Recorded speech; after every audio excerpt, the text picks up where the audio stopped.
5,000 ವರ್ಷಗಳ ಹಿಂದೆ ಒಬ್ಬ ಮಹಿಳೆ ಇಂತಹದ್ದೇ ಒಂದು ಹೊಲದಲ್ಲಿ ನಿಂತಿದ್ದಳು. ಅವಳು ಈ ಮಣ್ಣಿನಲ್ಲಿ ಬೀಜ ಬಿತ್ತಿ ಬೆಳೆಸಿ ಧಾನ್ಯವನ್ನು ಕೊಯ್ಲು ಮಾಡುತ್ತಿದ್ದಳು. ಇದು ಈಜಿಪ್ಟ್, ಇದು ಮೆಸೊಪೊಟ್ಯಾಮಿಯಾ. ಇವೆರಡನ್ನೂ ಸೇರಿಸಿದರೂ ಅವಳು ಸೇರಿದ್ದ ಪ್ರಪಂಚವು ಅದಕ್ಕಿಂತ ಹೆಚ್ಚು ವಿಸ್ತಾರವಾಗಿತ್ತು. ತನ್ನ ಉತ್ತುಂಗದ ಸಮಯದಲ್ಲಿ ಸಿಂಧೂ ಕಣಿವೆ ನಾಗರಿಕತೆಯು 15 ಲಕ್ಷ ಚದರ ಕಿಲೋಮೀಟರ್ಗಳಷ್ಟು ಹರಡಿತ್ತು. ಅವಳ ಹೆಸರೇನು ಎಂದು ನಮಗೆ ತಿಳಿದಿಲ್ಲ. ಈ ಜನ ತಮ್ಮನ್ನು ತಾವು ಏನೆಂದು ಕರೆದುಕೊಳ್ಳುತ್ತಿದ್ದರು ಎಂಬುದು ನಮಗೆ ಗೊತ್ತಿಲ್ಲ.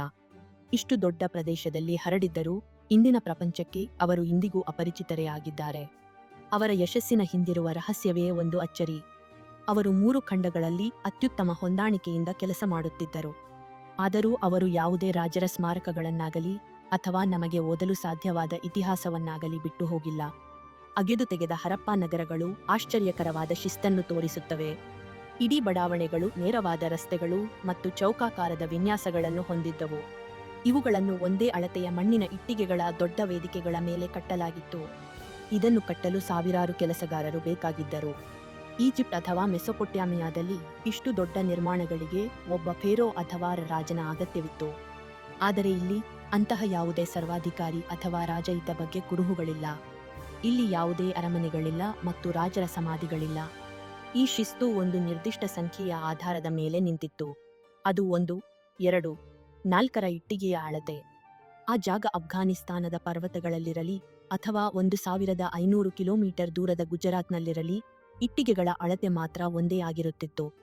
ಇಂತಹ ವಸ್ತುಗಳ ಮೇಲೆ ಅವರ ಬರವಣಿಗೆಯನ್ನು ನಾವು ನೋಡಬಹುದು. ಈ 5 ಅಕ್ಷರಗಳು ಇನ್ನೂ ಓದಲು ಸಾಧ್ಯವಾಗದ ಲಿಪಿಯಾಗಿದೆ. ಇದನ್ನು ರಾಜರಿಗಿಂತ ಹೆಚ್ಚಾಗಿ ವ್ಯಾಪಾರಿಗಳು ಬಳಸುತ್ತಿದ್ದರು.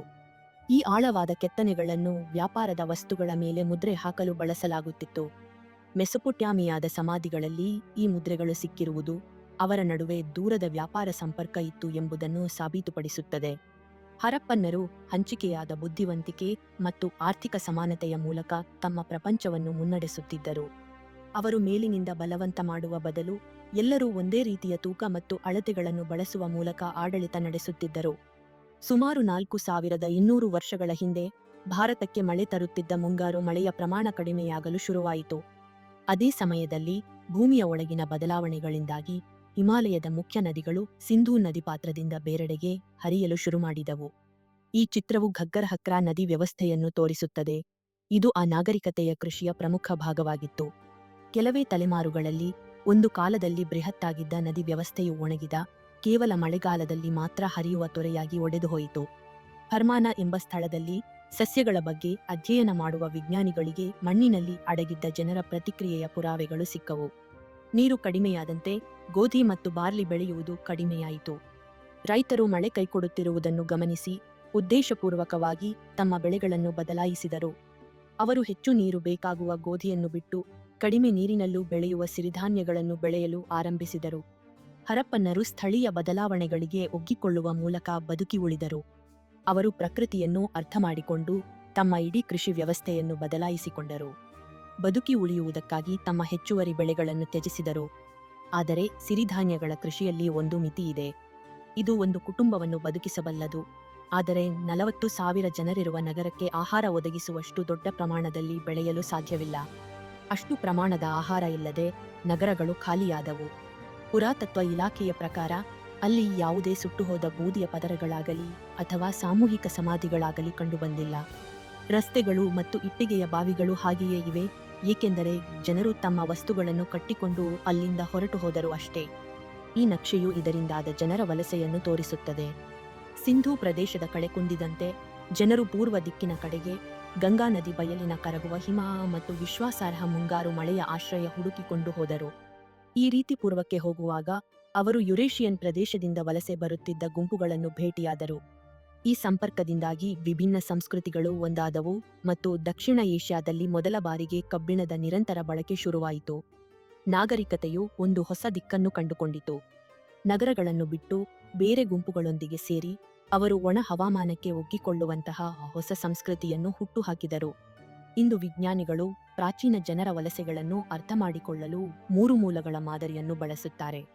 ರಾಖಿಗರ್ಹಿಯ ಒಂದು ಸಮಾಧಿ ಸ್ಥಳದಲ್ಲಿ ಈ ಬಗ್ಗೆ ಒಂದು ದೊಡ್ಡ ಸುಳಿವು ಸಿಕ್ಕಿತು. ವಿಜ್ಞಾನಿಗಳು ಹಳೆಯ ಡಿಎನ್ಎ ಯನ್ನು ತೆಗೆದು ಇತರ ಗುಂಪುಗಳು ಬರುವ ಮುಂಚೆ ಹರಪ್ಪ ಜನರ ವಂಶವಾಹಿ ಹೇಗಿತ್ತು ಎಂಬುದನ್ನು ಕಂಡುಹಿಡಿದರು. ನಾವು ಇಂದಿನ ದಕ್ಷಿಣ ಏಷ್ಯನ್ನರ ವಂಶವಾಹಿಯನ್ನು ನೋಡಿದಾಗ ಅದರಲ್ಲಿ ಹರಪ್ಪ ಜನರ ಅಂಶವೇ ಅತಿ ಹೆಚ್ಚು ಕಂಡುಬರುತ್ತದೆ. ಈ ಪ್ರಾಚೀನ ಜನರು ಜೈವಿಕವಾಗಿ ಎಂದಿಗೂ ಅಳಿದು ಹೋಗಿಲ್ಲ. ಅವರು ತಮ್ಮ ಕಲ್ಲಿನ ನಗರಗಳಿಂದ ಹೊರಬಂದು ಇಂದು ಜೀವಂತವಾಗಿರುವ ನೂರಾರು ಕೋಟಿ ಜನರ ನೇರ ಪೂರ್ವಜರಾದರು.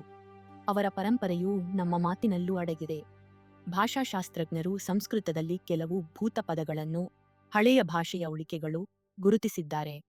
ಇದು ಸಿಂಧೂ ಕಣಿವೆಯಿಂದ ಬಂದಿರಬಹುದಾದ ಮೂಲ ಭಾಷೆಯ ಕುರುಹುಗಳಾಗಿವೆ. ನಾವು ಋಗ್ವೇದದಲ್ಲಿಯೂ ಅವರ ಹೆಜ್ಜೆಗುರುತುಗಳನ್ನು ಕಾಣಬಹುದು. ವೇದಗಳನ್ನು ಬಾಯಿಂದ ಬಾಯಿಗೆ ಹೇಳುವ ಸಂಪ್ರದಾಯವು 3000ಕ್ಕೂ ಹೆಚ್ಚು ವರ್ಷಗಳಿಂದ ಹರಿದು ಬಂದಿದೆ. ಇದು ಮಾನವನ ನೆನಪಿನ ಶಕ್ತಿಯನ್ನು ಪರೀಕ್ಷಿಸುವ ಪ್ರಪಂಚದ ಅತ್ಯಂತ ನಿಖರವಾದ ಪ್ರಯೋಗಗಳಲ್ಲಿ ಒಂದಾಗಿದೆ. ಈ ನಿಖರತೆಯು ಅಳಿದುಹೋದ ಪ್ರಪಂಚದ ಪರಿಸರದ ನೆನಪುಗಳನ್ನು ಕಾಪಾಡಿದೆ. ನಗರಗಳನ್ನು ಬಿಟ್ಟು ಹೋಗುವಾಗಲೇ ಒಣಗಲು ಶುರುವಾಗಿದ್ದ ಸರಸ್ವತಿಯಂತಹ ಆರ್ಭಟಿಸುವ ನದಿಗಳ ಬಗ್ಗೆ ವೇದದ ಶ್ಲೋಕಗಳು ಈಗಲೂ ಮಾತನಾಡುತ್ತವೆ. ಸಿಂಧೂ ಕಣಿವೆಯ ನಾಗರಿಕತೆಯು ಕಲ್ಲಿನ ನಗರಗಳನ್ನು ಬಿಟ್ಟುಕೊಟ್ಟು ಡಿಎನ್ಎ ಮತ್ತು ಮೌಖಿಕ ನೆನಪಿನ ಮೂಲಕ ತಮ್ಮ ಅಸ್ತಿತ್ವವನ್ನು ಉಳಿಸಿಕೊಂಡಿತು. ಅತ್ಯುತ್ತಮ ವಿನ್ಯಾಸದ ನಗರಗಳನ್ನು ಕಟ್ಟಿದವರು ಬೇರೆ ಬೇರೆ ಕಡೆಗೆ ಚದುರಿ ಹೋಗಿ ಇಂದಿನ ದಕ್ಷಿಣ ಏಷ್ಯಾದ ಜೀವಂತ ತಳಹದಿಯಾದರು.